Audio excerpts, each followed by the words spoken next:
नमस्कार फ्रेंड्स, आपका स्वागत है आपके यूट्यूब चैनल इंजीनियरिंग मुंडा में। मैं आपका शिव आपका स्वागत करता हूं। आज हम बात करेंगे franchise business model. Franchise business model के क्या प्रो हैं, क्या कॉन्स हैं, इसे लेने के कितने फ़ायदे और कितने नुकसान हैं। Most probably franchise business model जो है 40 to 50% ही सक्सेसफुल रेशियो होते हैं। बोलते हैं मार्केट के अंदर कि 70 to 80% बिजनेस रेशियो है कि फ्रेंचाइजी बिजनेस मॉडल जो है सक्सेसफुल है, लेकिन वो सक्सेसफुल नहीं है। उसके काफ़ी सारे रीजंस हैं। फर्स्ट ऑफ ऑल तो अगर आप बिजनेस मॉडल देख रहे हो मैकडी, डोमिनोज या पेट्रोल पंप का, तो ये फिर भी सक्सेसफुल है। सबवे सक्सेसफुल है, लेकिन आप अदर छोटी कंपनियों के छोटे ब्रांड्स के देखते हो तो बिल्कुल सक्सेसफुल नहीं है फ्रेंचाइजी बिजनेस मॉडल। आजकल मार्केट के अंदर एक इंस्टीट्यूट में जो इंस्टीट्यूट बच्चों को पढ़ा रहा है, वहां पे भी बच्चे आ गए तो उसको भी वो फ्रेंचाइजी मॉडल में कन्वर्ट कर देगा। एक छोटा भटूरे छोले वाला उसको भी फ्रेंचाइजी बिजनेस मॉडल में कन्वर्ट कर देगा।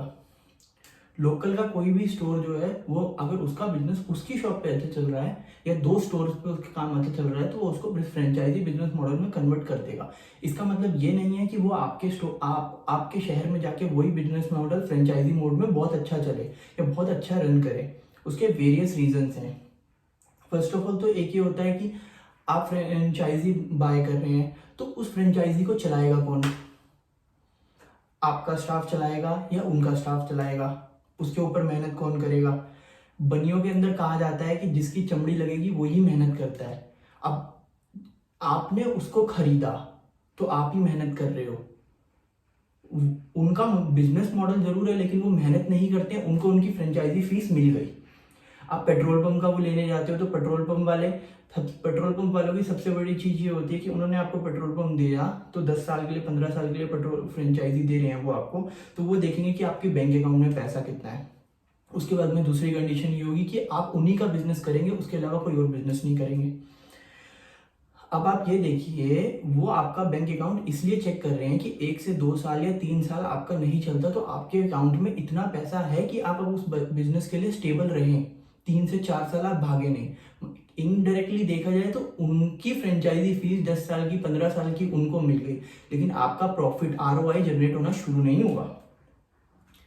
ROI जनरेट होना शुरू नहीं हुआ और उनको उनके प्रॉफिट मिलना स्टार्ट हो गया। वो आपका देख रहे हैं कि आपके पास कितना पैसा है, कि आप कितना इन्वेस्ट कर सकते हैं और कितने साल स्टेबल रह सकते हैं। वो अपना नहीं देख रहे हैं, या आप कस्टमर का नहीं देख रहे हैं कि हम कस्टमर को चला के देंगे।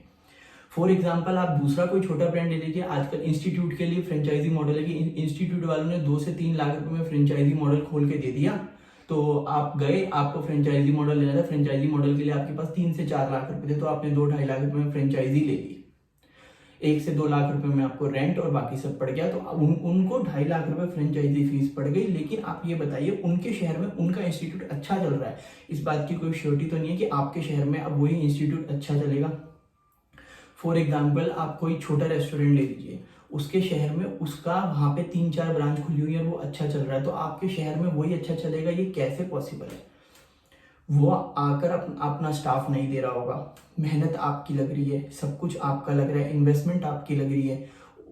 उसको वो अपने सॉफ्टवेयर देगा, एलिमेंट्री चेक करने के लिए देगा, आपकी क्या सेल हो रही है उसके लिए देगा, कि उसको अपनी रॉयल्टी लेनी है। लेकिन मेहनत किसकी है? मेहनत आपकी है। जब आपकी मेहनत है तो आप फ्रेंचाइजी क्यों ले रहे हैं?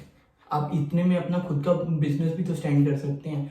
आप मैकडी जैसा, बर्गर किंग जैसा, डोमिनोज जैसा बड़ा ब्रांड लेते हैं, ये आपसे 70-80 लाख रुपए की इन्वेस्टमेंट मांगते हैं। इससे अच्छा इसके 10% के अंदर आप अपना ब्रांड खोल सकते हैं। छोटा मैकडी जैसा बर्गर कैफे नहीं खोल सकते 10% के अंदर, उसमें आपको 5 से 10 लाख रुपए में आपका बर्गर कैफे खुल जाएगा। सबवे जैसा ब्रांड आप अपना नहीं खोल सकते, डोमिनोज जैसा ब्रांड आप अपना नहीं खोल सकते। अगर आप क्वालिटी दे रहे हो तो फिर क्या जरूरत है आपको कि बिग इन्वेस्टमेंट करनी है? मेरे एक नोन है, उन्होंने फ्रेंचाइजी ली थी, उनके पास 4 से 5 लाख रुपए थे। उन्होंने 5 लाख रुपए में जाके फ्रेंचाइजी ले ली। फ्रेंचाइजी इंस्टीट्यूट की फ्रेंचाइजी थी, 2.5 लाख रुपए की फ्रेंचाइजी ली है। बाकी उन्होंने 1 लाख रुपए इंस्टीट्यूट की एडवर्टाइजमेंट वगैरह पे खर्च किया और 1 लाख रुपया उनके रेंट वगैरह पे। 2 महीने भी वो इंस्टीट्यूट नहीं चला और 2 महीने के अंदर वो इंस्टीट्यूट बंद हो गया। फ्रेंचाइजी जिसने फ्रेंचाइजी दी थी वो अपनी फीस लेके साइड हट गया। उन्होंने टीचर्स प्रोवाइड कराए। आप एक बात बताइए, टीचर्स की सैलरी 25,000, 30,000, 40,000 है, बच्चे उनके पास हुए नहीं, टारगेट जो जिनसे सैलरी निकलनी है, टारगेट ऑडियंस उनके पास हुई नहीं, टारगेट स्टूडेंट्स उनके पास हुए नहीं, तो कहाँ से सैलरी निकलती, उनको कहाँ से रेंट निकलता। सारी मेहनत आपकी, सब कुछ आपका, इन्वेस्टमेंट आपकी, शॉप आपकी, स्टोर आपका, सब कुछ आपका, लेकिन रिटर्न कौन लेगा? वो लेंगे। रॉयल्टी कौन लेंगे? वो लेंगे। आपको तो ये बोल देते हैं कि 3 से 4 साल के अंदर आरओआई निकलेगा, लेकिन 4 साल के अंदर आरओआई निकलने के लिए आप 4 साल की आरओआई कैलकुलेट मत कीजिए, आप ये भी कैलकुलेट कीजिए जो आप अपना काम छोड़ के उस बिजनेस को रन कर रहे हो, तो आपका कितना, आप जो सैलरी आ रही है, जो अमाउंट आपका पर मंथ जनरेट होता था, उसका कितना नुकसान हो रहा है। आपको ये सारे पॉइंट भी तो कवर करने पड़ेंगे। बेसिकली फ्रेंचाइजी मॉडल एक बकवास मॉडल है। दिल्ली के अंदर फ्रेंचाइजी मेला लगता है, वहां पे कंसल्टेंट बैठते हैं, उन्होंने छोटी छोटी कंपनियों से, छोटे छोटे स्टोरों से टाई अप कर रखा है। आप उनके पास जाएंगे मेला में तो वो आपसे पूछेंगे कि आपको कितने की इन्वेस्टमेंट करनी है, 2 लाख रुपए की, 3 लाख रुपए की, 5 लाख रुपए की। तो ये 2 लाख रुपए के अगर आपको इन्वेस्टमेंट करनी है तो 1 लाख रुपए फ्रेंचाइजी फीस है, 1 लाख रुपए इसकी फीस है। लेकिन आप ये देखिए, वो तो आपको लालच दे रहे हैं कि 2 लाख रुपए इसके हैं, 3 लाख रुपए इसके हैं, 4 लाख रुपए इसके हैं। जो आपको फ्रेंचाइजी दे रहा है उसका खुद का मॉडल कितना बेटर है।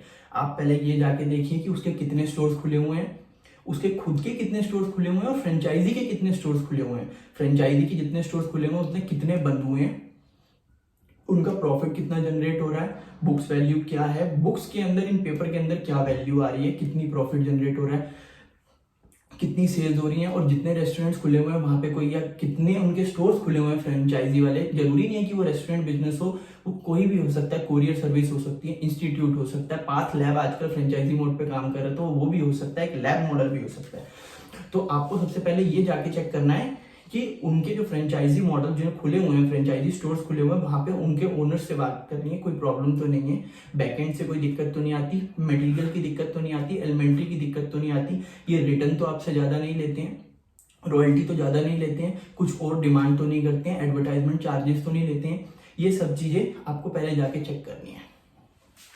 उसके बाद में ये जो फ्रेंचाइजी मेला में कंसल्टेंट बैठे हैं, इनसे बात करने से बेटर है आप ग्राउंड लेवल पे उसकी खुद हकीकत देखिए, ऑनलाइन चेक कीजिए, सेल्स देखिए, प्रॉफिट देखिए, उनके चार्ट्स देखिए, ये सब चीजें आपको खुद पता करनी है। और बेसिकली मैं तो आपको यही एडवाइस करूंगा कि आप फ्रेंचाइजी मॉडल में जाए ही नहीं, अगर आपको बिग इन्वेस्टमेंट नहीं करनी तो।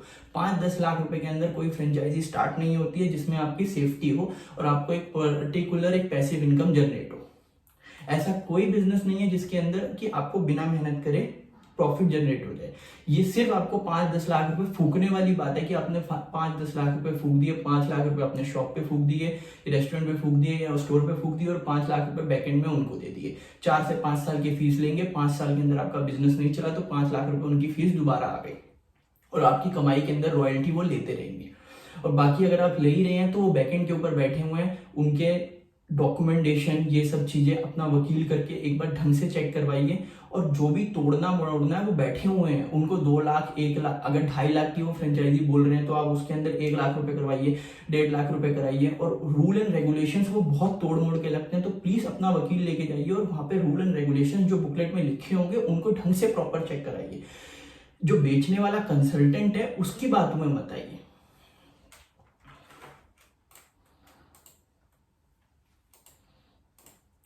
काफी सारे ऐसे भी सक्सेसफुल ब्रांड्स हैं फ्रेंचाइज जो कि मोस्ट प्रोबेबली चल रहे हैं। डोमिनोज हो गया, सबवे हो गया, बर्गर किंग हो गया, मैकडोनल्ड्स हो गया, सबसे बेटर फ्रेंचाइजी मैकडोनल्ड्स की है। लेकिन आप ये देखिए ग्राउंड लेवल पे कि 70 से 80 लाख रुपए आपके पास इन्वेस्टमेंट करने के लिए है। पेट्रोल पंप हो गया, 1 से 2 करोड़ रुपए इन्वेस्टमेंट होता है। कोई कहे ना कहे कि 1 से 2 करोड़ रुपए नहीं है, लेकिन जगह की कॉस्ट भी तो आती है। जगह की कॉस्ट आ गई, वही जगह आपको उससे डबल रिटर्न भी दे सकती है। अगर आपके पास खुद की जगह है तो आप उसको उससे रेंट पे चढ़ा के वहां से पैसा आ सकता है। अगर आप किराए पे ले रहे हो तो 15 से 20 लाख रुपए तो उसका किराया ही हो गया, उसके बाद में आपको अर्न करना है। पेट्रोल पंप के लिए छोटी जगह तो चाहिए नहीं है, उसमें ट्रक भी आ सकते हैं, बस भी आ सकते हैं। तो ये सब चीजें आपको देखनी है। और फ्रेंचाइजी मॉडल के अंदर आपको ये ध्यान रखना है कि आप जिससे फ्रेंचाइजी ले रहे हैं वो फ्रेंचाइजी आप ऑपरेट कर रहे हैं या वो खुद ऑपरेट कर रहा है। इस चीज का आपको ध्यान रखना है, क्योंकि ये एक सबसे बड़ी चीज होती है। अब आप रेस्टोरेंट खोल लिया, फ्रेंचाइजी सामान दे रहा है, सामान में भी आपसे खा रहा है, रॉयल्टी में भी आपसे खा रहा है कि सेल होगी तो इसमें भी खा रहा है। उसके बाद में स्टाफ की सैलरी भी आपको देनी है, स्टाफ भी आपको ही ढूंढना है। वो सिर्फ एक ट्रेनर भेज देगा कि 10 दिन ट्रेन कर दिया, 15 दिन ट्रेन कर दिया, उसके बाद जिसको उसने ट्रेन किया वो थोड़े दिन में चला गया, तो आपको वहां जाके खुद मेहनत करनी है। तो ये सब चीजें आपको ग्राउंड लेवल पे देखनी है कि स्टाफ भी उनका हो। अगर रेस्टोरेंट खोल रहे हो, इवन कोई और बिजनेस भी खोल रहे हो, तो स्टाफ भी उनका हो। हल्दीराम, बीकानेर, इनकी फ्रेंचाइजी में फायदा है, लेकिन इनके जो ये इन्वेस्टमेंट की वैल्यू मांगते हैं वो बहुत ज्यादा मांगते हैं। तो इस चीज का आपको ध्यान रखना है कि इन्वेस्टमेंट भी कम हो, या तो इन्वेस्टमेंट आपके पास ज्यादा है करने के लिए, इन्वेस्टमेंट भी ज्यादा कर रहे हो, रेंट पे जगह भी ले रहे हो या खुद की जगह है, तो उसके पास रिटर्न जो आपका सर्टेन टाइम में स्टार्ट हो गया, और जो फ्रेंचाइजी जिस मॉडल की ले रहे हो वो बहुत नामचीन ब्रांड है, तो उसमें पैसे इन्वेस्ट करो, नहीं तो मत करो। अब आपके पास में करोड़ों रुपए हैं तो आप लगा सकते हो पेट्रोल पंप में, कोई मनाही नहीं है। पेट्रोल पंप का बिजनेस सबसे अच्छा है, रिटर्न आने में 2 से 3 साल 4 साल भी लगते हैं, लेकिन आपको कैलकुलेशन करनी है जगह की, रिटर्न की, इन्वेस्टमेंट की, और रेंट कितना जा रहा है या कितना नहीं जा रहा है उस चक्कर में। मार्केट के अंदर ऐसे ऐसे कंसल्टेंट भी बैठे हैं जो आपकी चीज को 0 को 100 रुपए दिखा देंगे। मैं अब बड़े ब्रांड्स का नाम नहीं लेना चाहूंगा, बड़ी कंपनियों का नाम नहीं लेना चाहूंगा, लेकिन ऐसी कंपनियां बैठी हुई हैं जो आपकी फ्रेंचाइजी को इतना बड़ा बना के चलेंगी, पेपर वर्क इतना तगड़ा करके चलेंगी कि आपको समझ ही नहीं आएगा कि वो चीज जो है 0 है या 100 की है। अब कोई छोटा ब्रांड ले लीजिए, आजकल जैसे डाइट फूड का आप ले लीजिए, डाइट फूड के ब्रांड्स मार्केट में बहुत चल रहे हैं, तो लोग हेल्थ के रिलेटेड हैं, तो जिम वाले भी खा रहे हैं, ये भी खा रहे हैं, तो उसके कोई भी छोटे ब्रांड को वो एक्स्टेब्लिश करेंगे, बॉम्बे की किसी ब्रांड को स्टैब्लिश करेंगे। मैं मॉडल टाउन में रहता था, वहाँ पर एक ब्रांड था माई फिट करके, तो वो बॉम्बे का ब्रांड था, वहाँ पे किसी ने उसकी फ्रेंचाइजी ली थी। उन्होंने फ्रेंचाइजी इंडिया वालों ने उस ब्रांड को ऐसा एग्जीक्यूट किया कि इसकी जो इन्वेस्टमेंट मतलब जो रिटर्न आते हैं, काफ़ी अच्छी सेल है, इसके रिटर्न काफ़ी अच्छे हैं, ये सब चीज़ें अच्छी हैं, तो आजकल ट्रेंड चल रहा है। तो जो पार्टी लेने वाली थी उन्होंने भी उसको ले लिया। उन्होंने इन्वेस्ट किया था अप्रोक्सीमेटली 15 से 16 लाख रुपए, 4 से 5 लाख रुपए तो उन्होंने शॉप में इन्वेस्ट किया, 5 लाख रुपए इक्विपमेंट में इन्वेस्ट किया, 5 लाख रुपए उनको फीस दी। वो हार्डली शॉप 3 से 4 महीने के अंदर चली है, 3-4 महीने के बाद में बंद हो गई। उसका रीजन, आप एक रेस्टोरेंट खोल रहे हो जहाँ पे जगह की कॉस्ट, पहली रेंट बहुत ज्यादा है, 55,000 रुपये मार्केट के अंदर आपने शॉप खोली। उस शॉप को आपको रन करने के लिए 2 स्टाफ चाहिए, 55,000 रुपये आपकी शॉप और उसके बाद में 2 स्टाफ, 55 और 2 स्टाफ 30,000 रुपये के मान लीजिए, तो आपके अप्रोक्सीमेटली 80-90 के अराउंड मान लीजिए। उसके बाद में आपको स्टोर चलाने के लिए एक सामान भी चाहिए डेली बेसिस का, सब्जियां हैं, ये है, उसके भी 30 से 40,000 रुपये मान लीजिए। 1,40,000 रुपये तो आपको रेगुलर के चाहिए। अब बात करते हैं अब सेल की। डाइट फूड जो होता है वो महंगा होता है, महंगा होने की वजह से उसकी महंगा तो होता है, लेकिन उसके अंदर जो सेविंग्स होती है नॉर्मल फूड में से ज़्यादा कम होती है। फॉर एग्जाम्पल कि अगर आप 10 रुपये का समोसा बेच रहे हो, तो रेडी वाले को उसके अंदर 2 रुपये बचते हैं। अब वही समोसा हल्दीराम बेच रहा है 60 रुपये का, 10 रुपये उसने लगाए और उसके अंदर उसे 50 रुपये बचे। डाइट फूड के अंदर टोटीला रैप है, तो उसके अंदर मैदे का रैप यूज नहीं होगा, आटे का होगा, वेजिटेबल्स बहुत फाइन क्वालिटी की यूज होंगी, और इंडियन नहीं यूज होंगी, सारी बाहर की यूज होंगी, ब्रोकली होगी, पार्सले होगी, कॉर्न्स होंगे, तो उसके अंदर कॉस्टिंग बढ़ जाती है। 150, 160, 180 के अराउंड वो मार्केट में बिक रहा है, कॉस्ट लगी है 110 रुपये।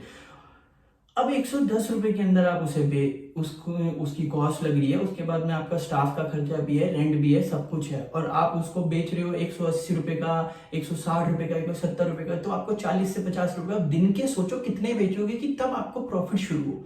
आप ये चीज देख के चलो, आप उस बंदे ने फ्रेंचाइजी ली, आप ये देखो कि उसको इतनी सेल करनी है कि वो सारा दिन में इतना माल बेच सके कि वो अपना प्रॉफिट निकाल सके। उसके हार्डली ऑर्डर जाते थे 10-20, रैप, राइस, चिकन, XYZ, 20 से 30 ऑर्डर जा रहे हैं, 30 ऑर्डर के अंदर उसको 30-40 रुपए बच रहे हैं, तो सारा दिन का प्रॉफिट ही उसका 100-200-1,000 रुपए हुआ मुश्किल से। ये भी मैं आपको हायर साइड कह रहा हूँ। आप दूसरी साइड देखो, 1,000 रुपए वो प्रॉफिट कर रहा है, उसमें उसे सैलरी भी है, स्टाफ भी है, उसके बाद में पर आइटम पे रॉयल्टी भी है।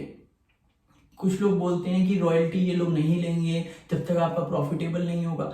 अगर ये रॉयल्टी आपसे नहीं ले रहे हैं तो ये सामान तो भेज रहे हैं आपको रेस्टोरेंट बिजनेस में, सॉसेस तो भेज रहे हैं, ये सॉसेस भेज रहे हैं आपको और सामान भेज रहे हैं, टोर्टिला रैप बने हुए भेज रहे हैं, चिकन है ये बना हुआ भेज रहे हैं आपको। एक 1.5 साल रखने वाला चिकन आता है, वेस्ले का आ गया, डिलीशियस का आ गया, अलग अलग कंपनी आ, ये उसके अंदर मार्जिन कमा जाएंगे अगर ये आपसे रॉयल्टी नहीं ले रहे हैं तो। आप ग्राउंड लेवल पे इस चीज को समझ के चलो कि छोटे ब्रांड की फ्रेंचाइजी लेना एक बहुत बड़ी बेवकूफ़ी है। बट जो कंपनियां बेचने के लिए कंसल्टेंट रखे हुए हैं या बैकएंड पे कंपनियां रखी हुई हैं, उनके कॉल सेंटर्स हैं, वो आप एक उनकी टीम मेंबर है कि वो आपको समझा रहे हैं, एक उनके डॉक्यूमेंट दिखा रहे हैं, एक फ्रेंचाइजर उन्होंने दिखा रखे हैं कि इन्होंने ले रखी है, इन्होंने ले रखी है, ये ऐसे, वो सब ग्राउंड लेवल पे झूठ है। आपको ये चीज समझनी पड़ेगी कि ये आपका पैसा फूकने के लिए, आपकी जेब से पैसा निकालने के लिए बेवकूफ बना रहे हैं। जब तक आप इस चीज को नहीं समझोगे तब तक आप उस चीज के अंदर मत घुसो। अगर इसकी 10 फ्रेंचाइजी खुली हुई है, एक कोलकाता में है, एक गोवा में है, एक चंडीगढ़ में, तो आप तीनों को पहले ओनर से कॉल पे बात करो। और अगर ये करवा रहे हैं तो आप 100% ये समझ के चलो कि ये झूठ बोल रहे हैं। आजकल फ्रेंचाइजी इंडिया है, वो आपके बिजनेस को एक फ्रेंचाइजी मॉडल में कन्वर्ट करेगी। जब वो पहले बंदे को बेचने के लिए जाएगी तो वो पहले बंदे को ये नहीं बोलेगी कि ये आप पहले बंदे हो और इनकी फ्रेंचाइजी खरीदो। वो उन्हें बोलेगी इनकी ऑलरेडी 4 रनिंग है, 5 रनिंग है, ये 5 को चला रहे हैं, बहुत सक्सेसफुल है, ये है, तो आप ले लीजिए। वो आपको माल बेचने की कोशिश करेंगे। जिसने फ्रेंचाइजी मॉडल बनाया उसने भी तो 5 से 6 लाख रुपए इनको दिए हैं, इन्वेस्ट किया है कि मेरे को मॉडल बनाओ। अगर ये उसको कमा के नहीं देंगे तो ये उससे दोबारा कैसे कमाएंगे? ये ग्राउंड लेवल पे ये चीजें ना बेवकूफ बनाने वाला धंधा है। फ्रेंचाइजी मॉडल से अच्छा अपना कोई भी बिजनेस स्टार्ट करो और उसको खुद स्टैब्लिश करो, उसको फ्रेंचाइजी मॉडल पे ले जाओ अगर आपको लगता है तो। 10 रुपए का बर्गर, 20 रुपए का बर्गर आप अपने रेस्टोरेंट में अपने नाम से बेच लो, प्रॉफिट ही तो कम होगा, सेल्स ही तो कम होगी, आपका तो है, नुकसान तो कम होगा। आपका बिजनेस रन होता है तो आप उससे 1 से 2 जा सकते हो, दूसरे का बिजनेस कभी मत लेना, ऑलवेज लॉस है।